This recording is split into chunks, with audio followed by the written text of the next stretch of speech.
So why is it that Indian immigrants from India, the country, and the ethnic group of Indians in America are crushing every other ethnic group in America, not by 5%, not by 10%, by 20% in income? We have stats on their divorce rates against everybody else. We have stats on how they raise their kids. We have stats on how they put their kids in certain majors over other majors. It's just mind-boggling, and everybody else is going to learn a ton about how Indians raise their kids.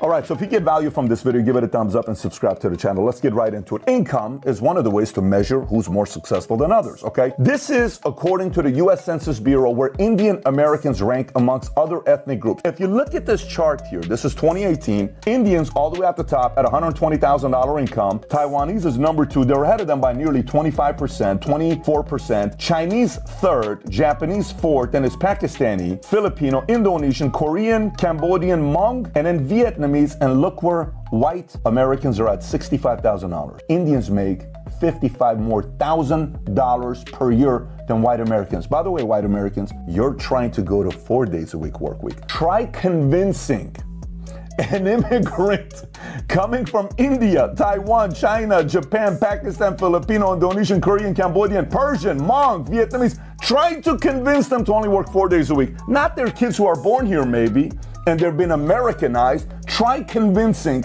an immigrant to only work 4 days a week. They will laugh at you. The whole purpose of coming to America is that they can work as much as they want. It's called free enterprise. But let's kind of take a deep dive with some of these other stats. Indian population living in poverty amongst percentage-wise with Americans. All Americans, roughly 13% of Americans live in poverty. All Asians, it's 10%. Look at Indians. Only 6% of all Indians in America live in poverty. Now, let's look at education. What percentage of them have bachelor's degrees? What percentage of them have master's or MBAs? And what degrees they have? Look at this here. In 2021, 80% of Indian immigrants over 25 years old or older reported having at least a bachelor's degree versus only a third of all foreign-born and U.S.-born adults. Again, 80% versus 33%. 80% of 25 and older have a degree, 4-year degree. 49% of Indian immigrants adults have at least a graduate or professional degree in 2021 compared to 15% of foreign-born and 13%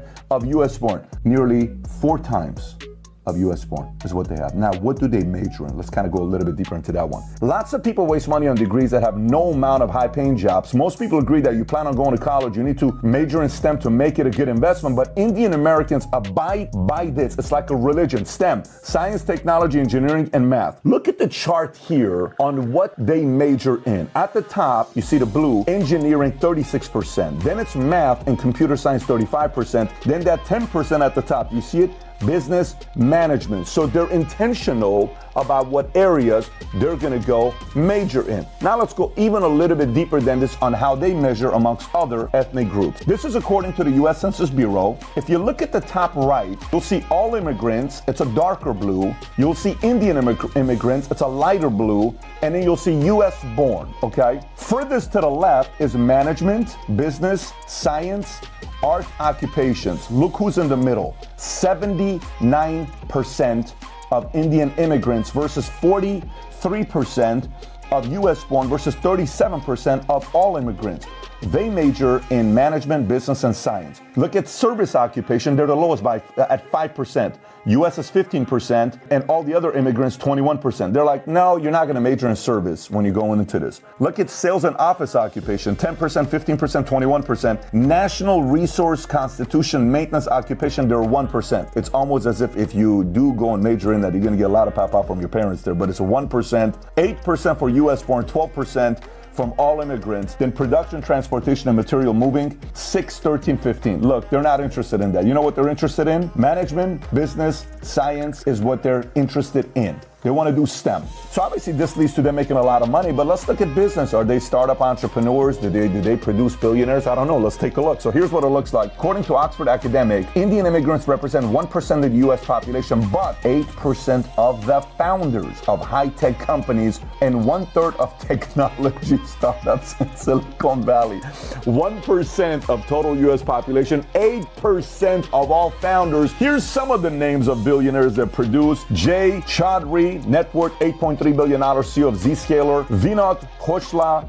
net worth $5.3 billion, former Sun Microsystem co-founder. Rome Wadhwani, $5.1 billion. Rakesh Ganwal, $4 billion, Indigo CEO, founder. Naresh Shah, CEO of Wayfair, $2.8 billion. Anil Bursi, net worth $2.3 billion, CEO of Workday. This is working on how they're producing and what they're majoring in. Now let's look at family perspective. What do they do that's different when it comes down to the family? Well, one thing that's interesting is it's very common for multiple Indian families to share a home while building a business together and continuously expanding the business. So it's almost like the concept of delayed gratification. Hey, let's live together, let's minimize expenses, let's put all the money we're making back into the business rather than splurging and wasting money all over the place. A couple other things to be thinking about. When it comes down to divorce rates, did you know Indian Americans have the lowest divorce rates in America? Very interesting, right? Now, some of you are going to say, well, of course they have the lowest divorce rates in America because they have arranged marriages. They may in India, but not necessarily all in America. It does happen, but it's not as high of a number as it is in India, and it's gradually going away anyways. Well, let's look at the stats here. According to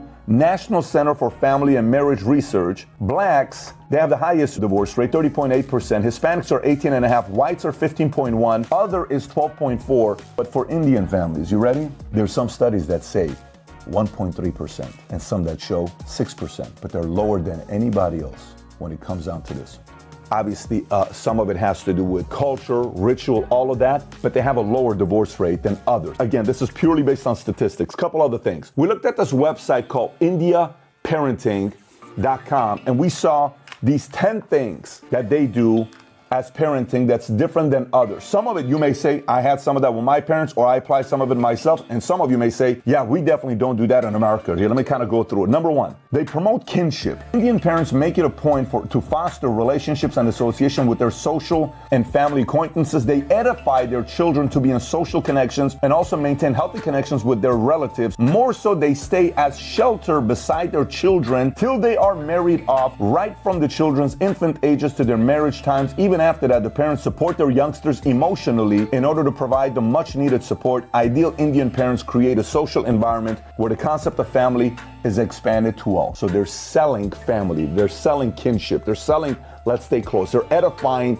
that lifestyle, and the kids are emulating whatever the parent, the leader, edifies. That's what they want to do. Number two, self-sacrifice. And almost every Indian parent sacrifices their lives in some way to devote themselves in raising their kids. Indian mothers forego their dreams and passions to take care of their children. Fathers often make compromises in their careers to ensure well-being of the young ones. Interesting. Everything about life becomes about pouring into their kids, and look at the types of kids that they're developing. Number three, trustworthy and friendly. Trust is one thing that Indian parents mostly possess. This factor makes them the best friend of their children, at least till their adulthood. Indian mothers become the best friends their sons, while the daughters love to confine their secrets in their fathers. What? Let me say that one more time. Indian mothers become best friends of their sons, while daughters feel comfortable sharing and confiding their secrets to their fathers. Does that sound American? Or is it like, you know what I'm saying? Very interesting, right? When you think about the dynamic here of how this looks.